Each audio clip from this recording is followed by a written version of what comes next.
Susan, the gender expert from Federal Republic of Nigeria, the Federal Capital Territory of Abuja. Thank you so much, Susan, and the agenda expert. Ladies and gentlemen, we are going straight again to a wonderful performance. Now, a male and the founder Suleiman Tanko Yakasai.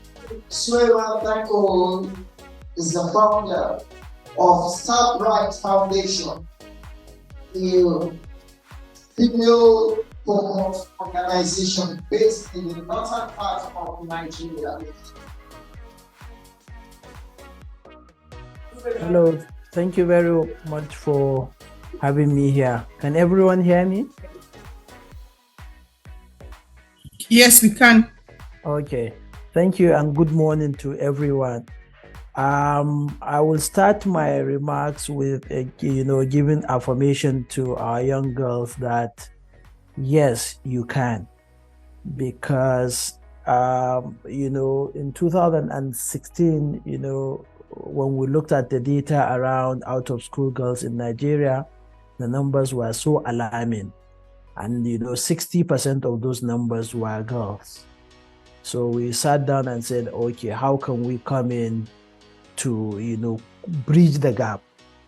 It was at that moment that we established what we call the Start Right Foundation. And the bedrock of establishing that was to find a very economical model of educating our girl child.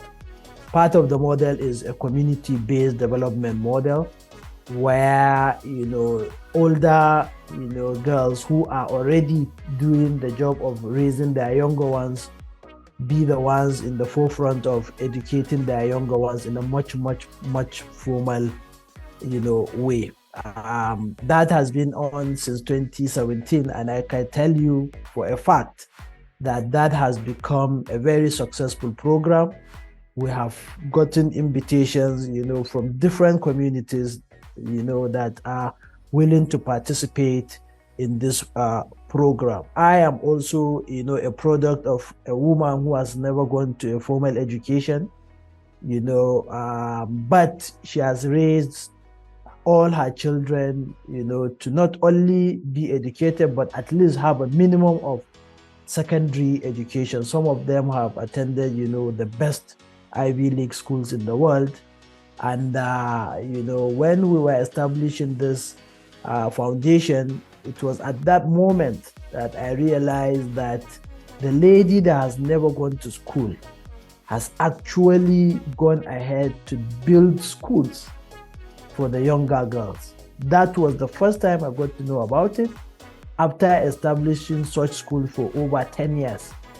So you can see what education can do to us. This is a lady that has never been to a formal education, but she has also headed various, women organizations, National Council for Women Society, Northern Women Association, and a couple of other associations. So I think the bedrock is the confidence. Believe in yourself. Once you believe in yourself, then the sky is just the beginning, not only the limit. And another thing is, such kind of things cannot happen on their own. There has to be some kind of collaborative approach. This is where the older, women will have to come in to give that kind of mentorship support, build that level of confidence, to enable our younger girls to be able to know that this is something they can do and is doable. It has happened in other places. If you have read the history of the story of Michelle Obama, she came from a very humble background, but eventually she attended one of the best schools. She was working in one of the best law firms in the United States. Eventually, she became the first lady of United States. She didn't stop at that. I remember, reading her book, Becoming, where, their first visit to United Kingdom with her husband, who was the president of the United States then, Barack Obama.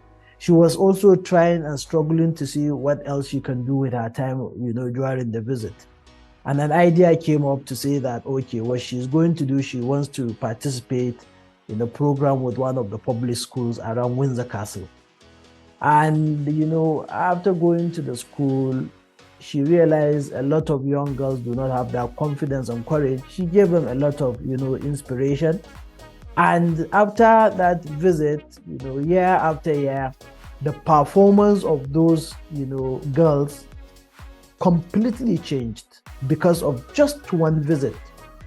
Because they saw inspiration in her, they also believe that yes, it's possible for them. We have also seen cases of Oprah Winfrey, who also came from a very humble background, who was also abused by one of her uncles, but yet she became determined.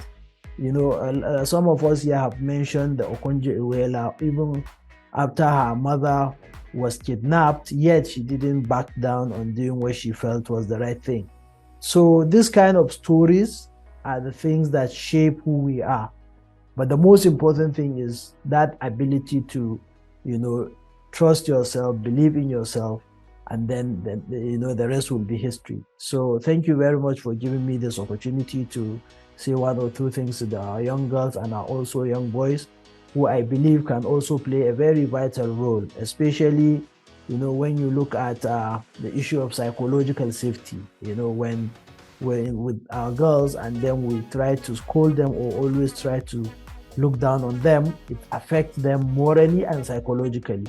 So there is also a need for us to appreciate the fact that we need to also treat them as, colleagues, as friends, as humans, not as people who are subservient to us. Our girls and our women are not subservient to us. They are also human like us. Thank you very much for the opportunity to speak.